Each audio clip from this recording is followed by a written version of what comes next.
Good morning, everybody. Hope you're all well. Thank you very much for joining me on today's session for an introduction to performance marketing, channels, objectives, and budgeting. So content-wise today, what are we going to be looking at for performance marketing? So first up, we're going to be looking at understanding performance marketing, what it is, why we should be doing it. We're going to be looking at different performance marketing channels. So where can we actually utilize this best? Setting performance marketing objectives. Budgeting for performance marketing, so really important one. Often we get asked about this a lot, obviously, when we're talking to clients and prospects. Tracking and measurement, so a really important part of performance marketing as well, one of the key elements, and then a couple of best practices and tips that we can dig into as well. So first up, first section is understanding performance marketing. So looking at performance marketing, ultimately, what is it? Now, most people on here, if you're not running the campaigns yourself at the minute, you will have come across this on your day-to-day lives all the time when you're kind of using and browsing the internet. So ultimately, when you're using the internet, you're searching for things, you will see things like this. So I've done a simple search here for Nike trainers, and what you'll get is at the top of the page before what are the organic results. So these are the results that Google is just ranking organically based on the relevance to that search. You get these these kind of section links at the top that you can see say sponsored above. So these are ads that people and businesses are pushing their products through, and ultimately they show at the top. Obviously they want people to see that, and they pay to get those ads there. There's also these kind of shopping ads. So you may have come across these, especially if you're looking for kind of products on Google, where you get the image, you get the price, you get these different bits of data and elements on there. So again, these are sponsored ads, and they're all pushed up there for you to see. So it's one of those things where people can you might maybe looking for the kind of more organic results, but these are ultimately things that people are pushing through their marketing channels. You'll also come across them through your kind of like social media feeds if you use social media. So if you're using kind of Facebook, Instagram, Reddit, or Threads nowadays, like all of these channels also have the kind of performance marketing aspects to it. So I literally just looked on this morning and grabbed this screenshot of an ad that gets served to me. So this just appears within my content feed, and again, this should be relevant to the kind of interests and the things that you generally look at, or you're kind of scrolling around. So again, these ads get served to you through these platforms, and ultimately they're a tool in the arsenal of your marketing toolkit. So we've got things like we've got our website, we've got blogs on the website, we've got email marketing, social media posts, like billboard ads, and physical print media. All these kind of things all feed into our overall marketing campaigns and our overall marketing efforts, and this again is just another tool within that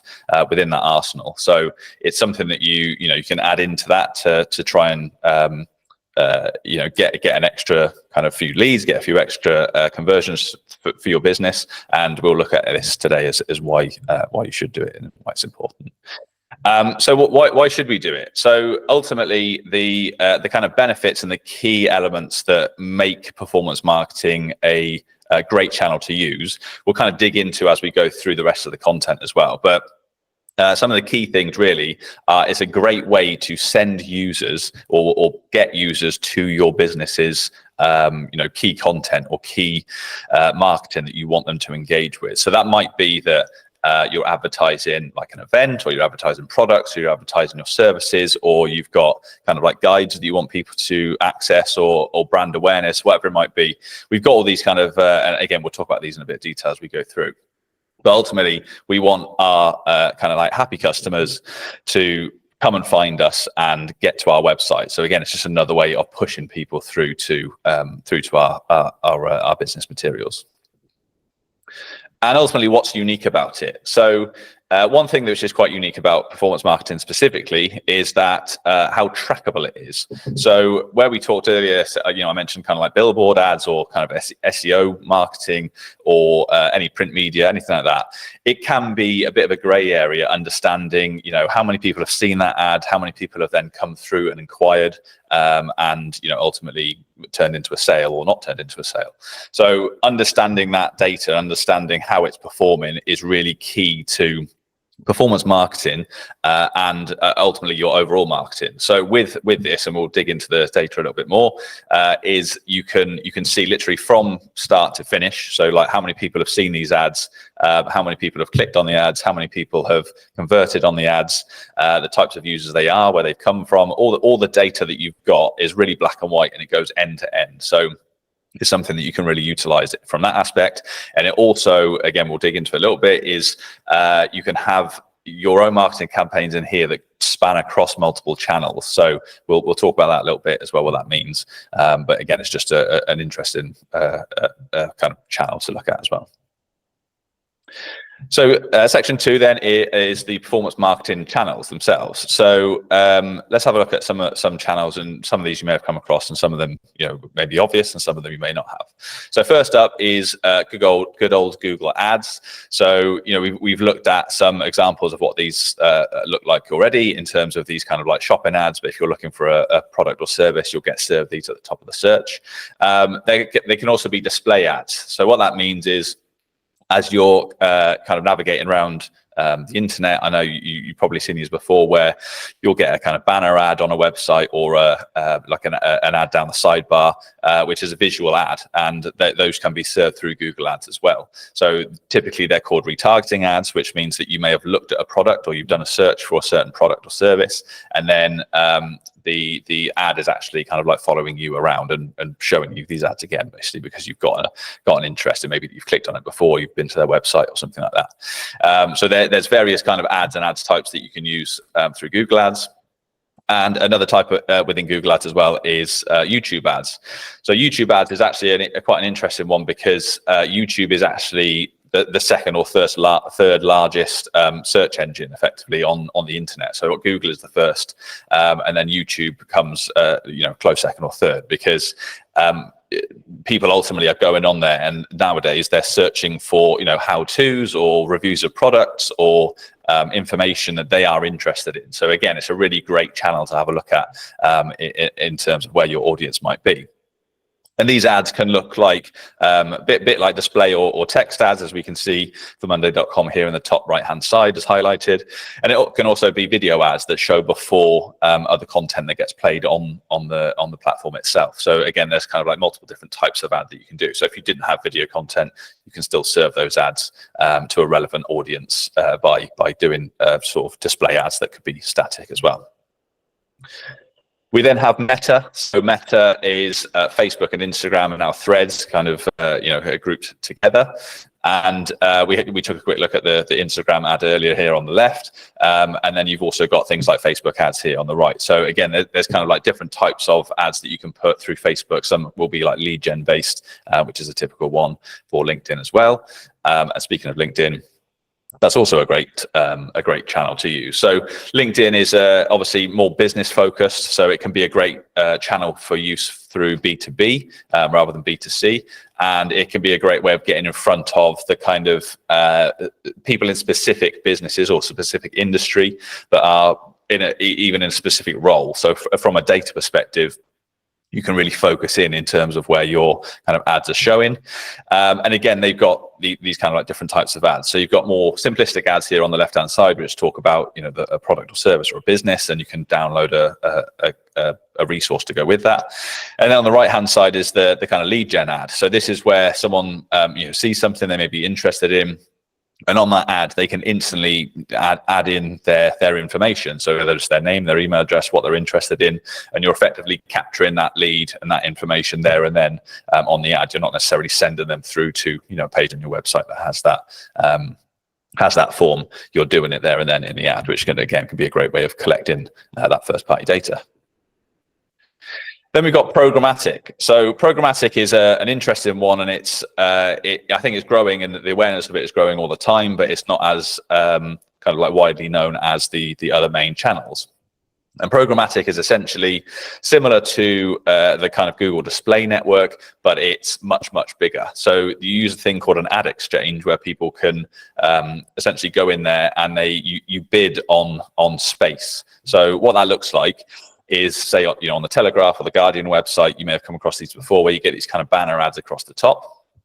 And what will happen is that if you use programmatic advertising in this way, you can bid that you want your ad to show on this website for a specific user, specific type of user, specific type of audience. And when someone loads this web page, it then makes these calculations in a matter of split seconds, and it will bid against your competitors and other people that are trying to show their ads. And ultimately, if you win that bid, then your ad gets shown to that user. Now, one really big advantage of programmatic is that the amount of data you can kind of layer into the targeting is much more advanced than some of the other channels.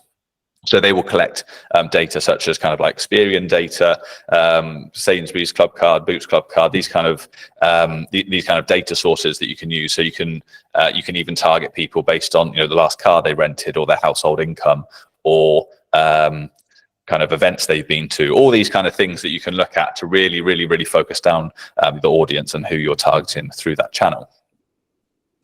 Then we've got Microsoft ads. So, you've got Bing. This is, again, going to be very similar in terms of the way that it works to Google ads, although Bing just don't have as big a kind of market share. So some ads actually do work better on Bing than they do across Google. And again, it can just depend on kind of like where your audience is, the kind of channels that they use, and the type of behavior that they are eliciting there.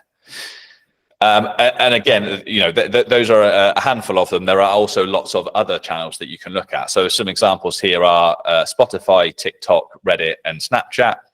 So effectively, there are lots and lots of different kind of channels and areas that you can focus in. And I've just created the slides for those others as more specific.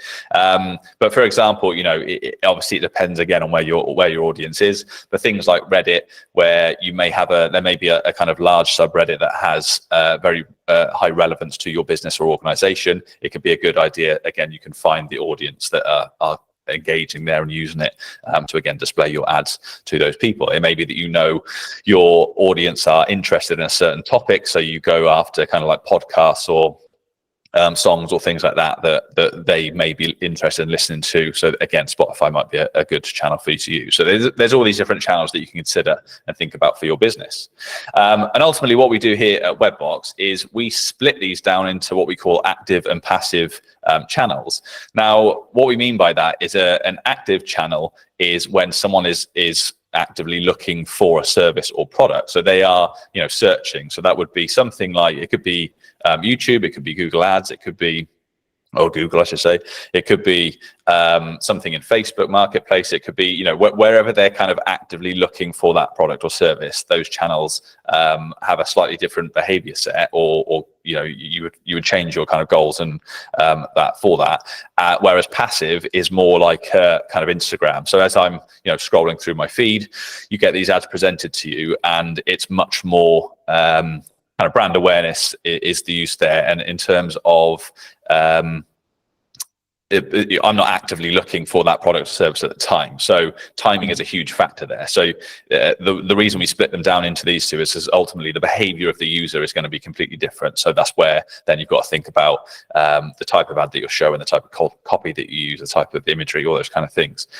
So yeah, it's just really important to have a think about which channels you're using from that perspective as well. Section number 3, we're going to be looking at setting performance marketing objectives.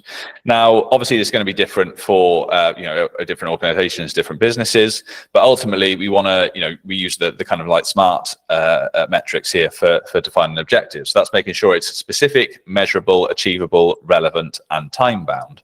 Now, by creating objectives that use all these different elements, it means that you're much more likely to achieve them and follow them through and understand based on the kind of performance marketing that you're running, whether you are going the right direction or you're going the wrong direction, or it's working or it's not working. So you basically use this framework to understand the objectives and make sure that they kind of align with what you're doing. Also, aligning them with business goals. So I talked about this a little bit on a previous webinar for website analytics and the kind of purpose behind those. But ultimately, you want to look at the goals of the business and what you want to achieve through the performance marketing, and then kind of work back from there. Because is it that you want more brand awareness? Is it that you want more conversions or leads coming through to the website? Is it that you want more engagement with your business organization? So kind of understand what it is that you're trying to achieve for that, and then work back and set those objectives based on that. And some, common kind of goals that businesses often have, like I say, are kind of lead generation. So it's pushing people through to your product or service to understand a bit more about it, and then hopefully convert and get in touch with you to inquire more or make that purchase. There's customer acquisition. So again, getting them on board, getting their data, understanding more about them, and getting them engaged with you as a business. Sales and revenue. So quite often e-commerce brands will be running these kind of campaigns, and ultimately it's about pushing the products and making as much sales and revenue as you possibly can through your kind of online marketing. Brand awareness. I mentioned brand awareness before, but again, it is a great tool to get out in front of your target audience. Because if you're struggling, you may be doing things like you have a great website and you're running SEO campaigns, but like I say, they can take a bit more time to take effect. Whereas with this performance marketing and PPC, you can target define your target audience, understand with the channels that they're in and what things they are which platforms they're using, and then push those ads out, which it will instantly get in front of them. And again, like I say, in terms of data, you can then see how that's performing and how that is actually having an impact on it. So getting brand awareness out there. Quite often with brand awareness, we say that it's something that you should kind of run as a continual campaign, rather than maybe you have whether it's a sale or whether it's coming up to an event or whatever it might be. Then you might change the kind of campaigns that you're running. But brand awareness is something that should continually run. And also brand loyalty. So, once you've got those customers, you understand, they're kind of in your marketing funnel, then it may be they've made a purchase, but you can serve them an ad that says, oh, we know you've bought this, maybe you'd be interested in this. Similar that you would do with kind of like email marketing campaigns, following up and making sure that they're still aware of you as the brand, and they want to come back, and giving them those offers so that they can come back and stay loyal to the brand and keep engaging with you. Next up, section number 4 is budgeting for performance marketing. So this is a really, really important section. Like I said at the start, it's something that we often get asked about as we start exploring performance marketing and PPC campaigns with clients. Now, the importance of budgeting, you may think it's fairly obvious in terms of like we want to know how much we need to spend to go through this to run performance marketing campaigns. But there's a kind of like double-edged sword here, because understanding how much ultimately you can budget or you want to budget through performance marketing, but there's an element as well which is how much should you budget for the performance marketing campaigns, because we'll talk a little bit about what can affect the budget of a marketing campaign as well. But ultimately, if you're if the budget that you have isn't kind of like enough to achieve all of the objectives that you want, it may be best that then you focus the budget that you have on certain elements. And also, it depended on the kind of sectors you're in or who you're targeting as well. It may be that it's a very, very competitive market in the performance marketing world. So if your budget doesn't kind of align with what is, an industry benchmark or an industry average, then your ads are going to suffer alongside that. So again, it's all about understanding with the budget that you have, or with the budget that you want to spend, what can be achieved with that. And again, that's what we kind of do here is help with that kind of expertise and what you can do with it. Allocation across different channels. So the good thing again with performance marketing is you have all these different channels, as we've just discussed earlier, but you can set your budget across the board, and then you can flex that between the different channels as well. So it may be that you start off, you want to do Google ads, you want to do Instagram ads, and you want to do LinkedIn ads. So you start off with those 3 channels. You set up your objectives, your targets, your audiences, all those kind of things, and you put your budget in and let it start running. Now, it may be that as the data comes back, you find that LinkedIn's not doing as well, but Google Ads is doing really well, and that certain ads, within Google Ads are performing slightly differently. And the beauty of this is that you can then, you could reduce the budget in LinkedIn and you could move that across to Google Ads because that's performing better, and you can do that quite quickly and effectively. So it's not it's not something that's kind kind of like locked in for huge periods of time, you can chop and change those budgets kind of as you go through it. And then some factors to consider within budgeting itself. I may have touched on some of these already, but one of them, like I say, is kind of industry benchmarks. So how competitive is the industry within the performance marketing area? What are other people doing? What are other people spending to get eyes on their ads and ultimately get people engaged and through to their website? There may be other things that relate to this as well, because if again you're in a really competitive industry, it could be that then you kind of like localize into your local area, so you just show ads based on a geolocation, which is local to your business. Or it may be again, like the business size is a different factor, so you can put different budgets in based on the business size and the industry that you're in as well. Think about the campaign goals. So again, what are you trying to achieve through your performance marketing, and with the budget that you've got? Is all of that realistic, or do you need to start with a kind of phase one and concentrate on some of those objectives, and then as you build up data, as you build up an understanding of how this is performing for your audience and for your customers, then maybe you can branch out and change that and move it around as well. So yeah, like I say, if it's something that you're kind of like pushing products or you're pushing services, that the budget for that might differ to if it's brand awareness, because that might be an always on campaign which is kind of ticking along. So again, there's lots of kind of levers you can pull and lots of metrics to have a look at to make sure that the budget that you're putting in is right. Seasonality and trends. So again, at different times of year may affect the budget that you need to allocate in your performance marketing campaigns. You may have a sale coming up and you want to kind of push that sale and push it to your current audience and also a new audience. For businesses that are typically e-commerce, holidays like Black Friday or Christmas, they typically will up their marketing spend in the performance marketing campaigns to really push that, because obviously everybody's going to be kind of pushing around those times as well, and typically they are busier times where people have money to spend. They're buying gifts, they're buying trying to make most of deals and things like that. So yeah, think about the time of year. It could also be the kind of trend through the year, where perhaps you're selling school uniforms or you're selling school related equipment, which then is going to boom around kind of August, September, and then probably be quieter through the year. Or it could be that it's a gym or a fitness organization. Typically memberships will boom around December, January, when everyone thinks, oh, it's the new year, let's go and get super fit, and then maybe it tails off for the rest of the year and it's a bit more consistent. So thinking about how your industry works, how when people are actually looking for the services can really affect that budget allocation as well. And then ultimately, once you've got that budget, you want to maximize the return on investment that you get within those budget constraints. Now, I put this out, there's a QR code in the corner, and again, I'll send you these slides as well, but you may want to just quickly scan it now. But my webinar next week is on maximizing ROI with Google Ads. So we'll be looking at that in a bit more detail in terms of once you've got kind of Google Ads set up and you're running those, how do you actually again maximize the efficiency of those? So again, if you want to join that next week, I'd love to see you there. That'd be good. So moving on to section 5, we've got tracking and measurement. Now, like I say, this is a really, really important proponent of performance marketing itself, and it's one of the things that makes it quite unique in the kind of marketing world as well. So, first off, the importance of tracking, which I probably don't have to explain in too great a detail, but like I said earlier, ultimately you can track your users from start to end, so you can understand where they've come from, which ad they've clicked on.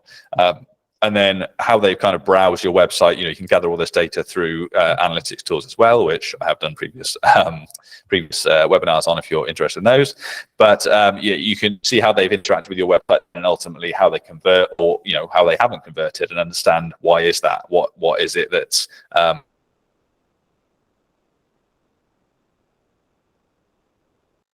like with a lot of marketing, really, we want to understand the impact that it's having by running these campaigns. So that is the importance of tracking, is understanding how your ads are working, how your users are interacting with them, and ultimately what impact it's having on the business. And just some key performance metrics that are important to keep in mind and to look at with performance marketing specifically. So the first one is the click-through rate. So this is essentially the number of people that have seen the ad versus the number of people who have clicked on the ad. So either clicked through to another page or just ultimately clicked on the ad. Now this is obviously a great metric to look at because it tells you about the engagement of your ad. So if you put an ad out and you've got a really low click-through rate, it may be that either the messaging on it or the imagery that you've used or the types of places that you're showing it is not resonating with your audience. They're not taking it on board. They don't want to click on it, and all those kind of things. Or particularly the kind of audience that you're showing it to. So understanding what the click-through rate is ultimately tells you how engaging your ad is. So you can then make tweaks and updates and changes to see what's working best. Quite often people will run these campaigns and they'll have various versions of the same type of ad. So then you can see, does this wording work better than this wording? Does this image have more of an impact than this image? So you can change it around and use the data to help you continually improve these over time as well. Your conversion rate. So again, this is obviously a common goal as well that people have, but understanding again how many people have clicked on the ad and ultimately converted from the website, because the click-through rate, we want to understand how engaging the ad is, how are people kind of interacting with that, but then also once they've actually clicked on that ad, how many people are converting. So if that number is really, really low, it may be that the next step in the process is putting people off. You can obviously look at things like kind of engagement rate on the page or bounce rate on the page. Because it may be that they're hitting it and they ultimately don't really scroll anywhere or they don't do anything, they just disappear. So then you can analyze that page, understand what it is that people are maybe not connecting with, and look to make changes to that. But if you've got a really high conversion rate, obviously that means that the kind of whole journey is working really well, and ultimately the people that are engaging with the ad and then going through to the next process are engaged with that content, and they're ultimately converting and becoming a customer.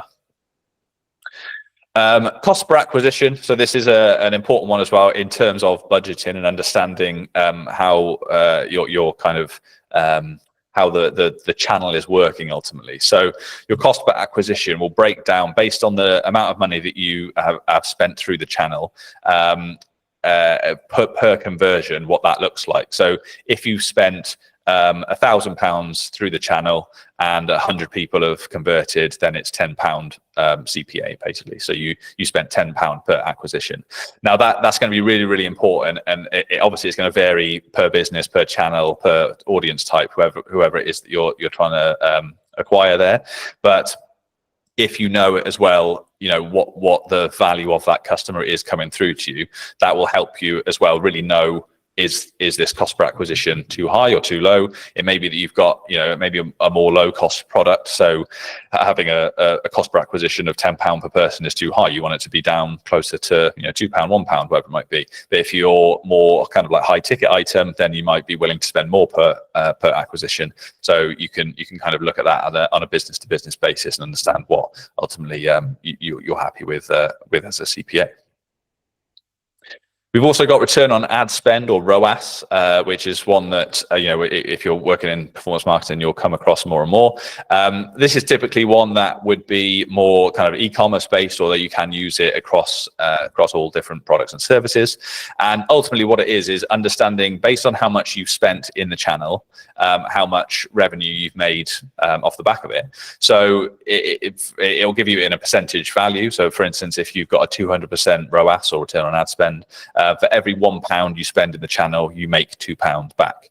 And like I say, from an e-commerce perspective, this can work really well. We've done it with a client where we essentially track all the way from the ad through to the journey, the user journey on the website, and then we capture the value of the basket when they make a purchase, and that then feeds back into the reporting of the ads. So we can see that that customer was acquired for X amount of budget, but they've spent this amount of budget. So then you can ultimately really clearly see how effectively that's working. You can also do this, like I say, if it's more like service based. We've done it with another client where you kind of just set an arbitrary value in terms of what you want that to be. It could be £100, it could be £1,000, whatever you want it to be. And then each time somebody kind of comes through and hits that conversion goal, it will attribute that value to the amount. So it's not quite as accurate, but it could give you a good idea in terms of what that return is. And then just a quick one in terms of some different kind of tools and platforms that you can use for the tracking and for performance marketing as well. So there are native reporting dashboards and things within each of these platforms. So if Google Ads or using Meta or you're using programmatic, they will all kind of like show you separately what everything is doing, how things are performing.